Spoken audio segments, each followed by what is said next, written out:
was a very hard decision to make, but yes, I will be listing this card on a platform that I co-founded called Liquid Marketplace. It allows co-ownership of top-tier assets. So instead of one person, me owning this card, we as a collective can co-own it together. I'll also be listing it for $5 million instead of the $5.3 million I bought it for. So basically, I'll be giving you guys $300,000 discounts because everyone likes discounts. And I should say this, I'll be retaining 49% ownership of the card. So I won't actually have access to it. It'll be in our vault. But if I want to wear it out to fights or a Pokemon box break, or maybe even put it in a museum one day, the community can decide if we want. If you ever wondered what happens when influencer ego, crypto logic, and trust me bro, investing all get tossed into a blender, congratulations, Logan Paul made it a business model. Because just when people were finally starting to forget about CryptoZoo, Logan's other project quietly crawled back out of the grave. And this one somehow managed to get even messier. This time it wasn't cartoon animals, it was Pokemon cards, fractional ownership, missing money, and regulators sharpening their pencils. So let's talk about Liquid Marketplace, the platform that promised fans access to elite collectibles and delivered confusion, locked accounts, and legal headaches that's still unfolding. Now on paper, Liquid Marketplace sounds clever. The idea was simple. Instead of one rich guy buying a ridiculously expensive collectible, the average person could buy a tiny slice of it. Think of it like timeshare, but for rich people hobbies. You don't own the thing, you don't touch the thing, you just spiritually connect with it through tokens. Logan sold it as leveling the playing field. No gatekeeping, no elites, no hoarding collectibles, just community ownership.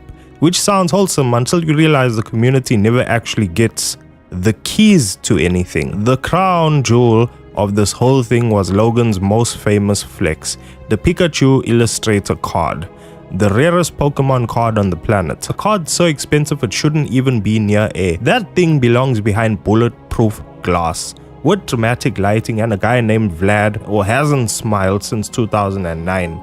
Logan didn't just own this card, he built a whole personality around it. What do you tell that group of young investors out there? I think if you have the money, don't be afraid to take a risk, especially if you're young. Young people have a ton of energy. I had a lot of energy when I was younger. I'm 30 now and I'm Unc and I have a daughter, I'm a dad, and so I have way less energy. But if you're young, there are ways to spend and invest your money in ways that might mean more to you than a traditional conservative investment like the stock market. Whether it's a trading card, a piece of art, a piece of a dinosaur, like a sports memorabilia, game worn, anything. Birkin bags. They're beating the stock market. Their appreciation. And you're absolutely right. Beanie Babies. Some of the stuff could be faddish. It's not. There's no inherent value to it. Like a Beanie Baby, sure, it'll crash. Sure. It's entirely possible. You gotta be careful with what you're investing in. Or trade out of it quick. Or trade out of it.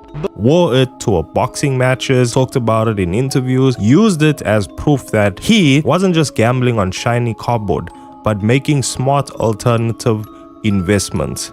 Then he takes this card and lists it on Liquid Marketplace, allowing fans to buy fractional ownership through tokens. Logan keeps nearly half the ownership. The card sits in a vault and users buy digital slices of bragging rights. Already, this should raise like some eyebrows, of course, because what are you actually buying? You can't display it, you can't sell the physical card, you can't even visit it. You're basically paying rent on an idea. Now fast forward and Logan starts popping up on business shows giving advice to young people about investing. And instead of saying diversify or don't risk money you can't afford to lose, he's out here suggesting Pokemon cards, dinosaur bones, handbags, and collectibles are beating traditional markets, which is wild advice when your own platform is about to turn into a cautionary tale. Here's where things go sideways. In mid-2024, Logan quietly builds back the Pikachu Illustrator card from Liquid Marketplace. In theory, this should trigger payouts to everyone who owned fractions of it. If you own tokens, you should get money. Simple. Except people did not. Users started reporting that funds were stuck, withdrawals weren't working, accounts were locked, support was silent, and suddenly the platform that was all about liquidity felt extremely solid. Logan eventually tweets saying he was told the money had been distributed, but later learned that there were platform issues and regulatory scrutiny.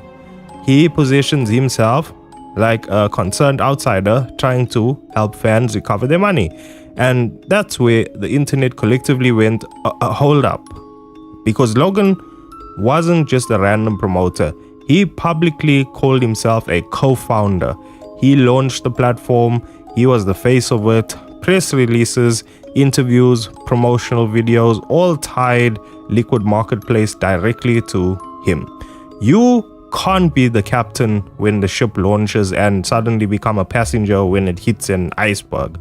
Now, let's talk about the legal side, because this is where it gets spicy. Canadian regulators, specifically the Ontario Securities Commission, filed enforcement proceedings against Liquid Marketplace executives. The allegations include millions of dollars being misused, diverted, and loaned out without proper disclosure.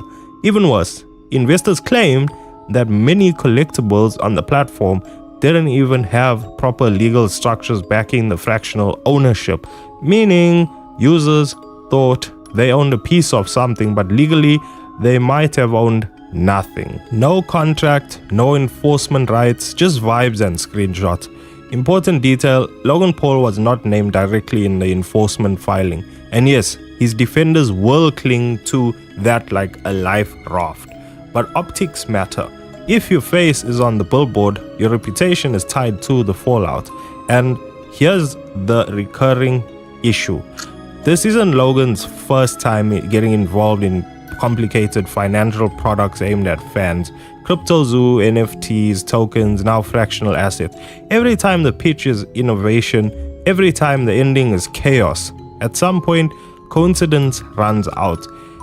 As of now, Liquid Marketplace is still under investigation, with future hearings scheduled in 2026. Users are still reporting problems accessing funds, and Logan's statement, while polite, arrived very late in the game, which raises the uncomfortable question: why speak up now? Why not months ago when people first complained? Why wait until regulators start circling? Because apologies hit different when lawyers are involved. Here's the bigger takeaway. Influencers stepping into the finance is like letting a YouTuber perform surgery because they wanted or they watched a tutorial. Just because someone is rich doesn't mean they're responsible. And just because something is shiny doesn't mean it's safe. Logan wants to be seen as a serious businessman, but serious businessmen don't keep accidentally launching disasters that cost their audience millions.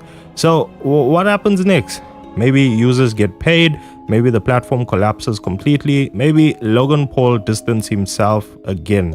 What's clear is this pattern keeps repeating itself and fans keep paying the price. At this point, maybe Logan should stick to boxing, wrestling, and entertainment, because every time he plays Wall Street, someone's wallet gets knocked out.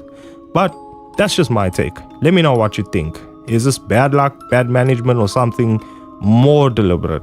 Drop your thoughts, like, subscribe, and I'll see you in the next one. Cheers, bye.